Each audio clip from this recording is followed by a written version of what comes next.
What a weekend, man. Welcome to another episode of Clay Can. Today's Monday, March 9th, 2020. It's going to be a fun day. It's going to be a fun week. It's a little gloomy outside. Yeah, but you know what's not gloomy? My attitude and gratitude. I'm just so thankful. That was a little too animated. Sorry about that. Won't happen again. At least not in the next 30 seconds. It's going to be a busy day. Because it's Monday. You know, that's how Mondays are.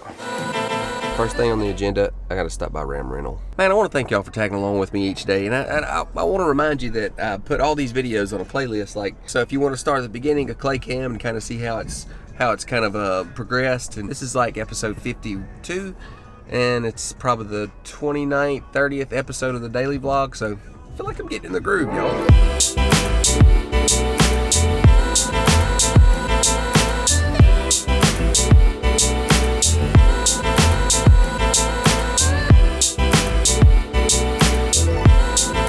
Glad you had a good weekend, Tate. Man, I have a good weekend every weekend. So this is an awesome machine here, y'all. This thing has a little diamond head on it, and it'll grind this lip. See, I got this lip right here. If it's over 5/8 of an inch, it's a tripping hazard. I just made that up. The other cool thing is you put this vacuum cleaner on the end of it, and it sucks all the dust up. Wow.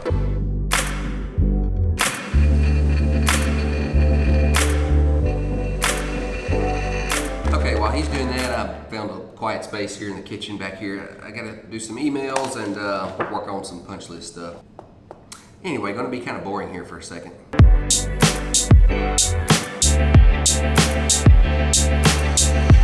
Morning, Dad. Hey, pal. Everybody likes seeing you on the vlog. Knuckle butt there.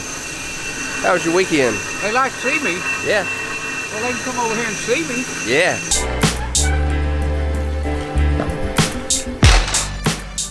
Oh, thank you, Mom. Time for lunchtime. Today's gonna be Panda Express. Thank you, love. Bye. All right, so what we gotta do is try to get this lift up on some dollies. We're gonna try to move it around. This son of a bitch is heavy. Okay, so we got it all up on the dollies.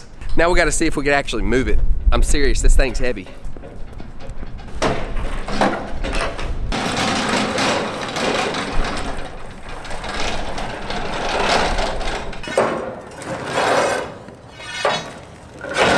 All right, so we know we can move it. So what we're gonna do is pour this concrete right here, extend the awning out, and then pull the lift in place. I'm out of breath.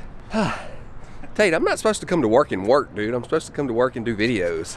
I agree.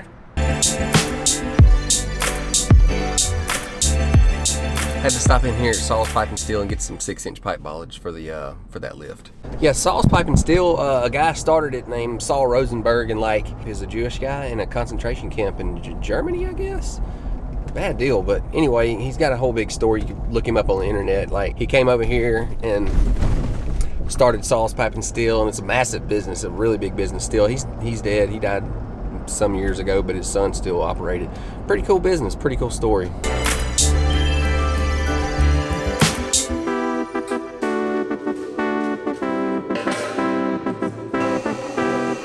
That's starting to look pretty good. This building's starting to look pretty good. I'm gonna go ahead and head on to the house. I wanna talk to you guys about something really specific. A few moments later. I wanted to tell you guys a story how I got my general contractor's license when I was 21. I was 21. I'd been operating Nelson Builders as like a carpenter business. So I was working for a guy named Tim Carey. I don't know if he's kin to Jim Carrey or not, but he said I needed to be a general contractor. He was like, man, you have a good personality, you're a hard worker, you just seem like you need to be a general contractor. And I'd always thought about that up until that point, but I never really thought it was attainable. Everybody that I'd ever talked to always said that, no, Clay, it's really hard to do. And me being 21, I believed him. You know, I thought, well, I am young.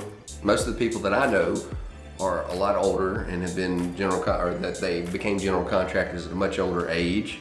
And it really did seem unattainable until I met this guy. And he said, no man, you need this and this, and in Louisiana it's like a $10,000 net worth. It's you gotta have your workers' comp insurance and maybe a few other things and be able to pass the test. So I finally took his advice and went down to Baton Rouge, did like this 3-day course. It was right before the test. That's one big thing you really need to do is do that little 3-day course, because it really helped me a lot. And I'm terrible at taking tests. Academically, I was always weak, but taking the class, the little 3-day course or 4-day course was really, really important because it seasoned me for that next step, which was the test. So I ended up taking the test, and believe me, I didn't pass with flying colors. I passed, you know. I guess the rest was history. You know, I could go into a whole lot more, but that's kind of getting off topic. And in order to build my first house, I actually had to finance it myself, because who's going to trust a 21-year-old to build their first house? But anyway, guys, thank y'all for watching Clay Cam. You know, like I said, I try to bring a little bit of information every now and then. Sometimes it's just goofiness, sometimes it's just vlog stuff. But if you don't mind and this video helped you, give me a thumbs up and don't forget to subscribe. And if you don't subscribe, you know what happens. No, actually, nothing will happen. I'll see you tomorrow.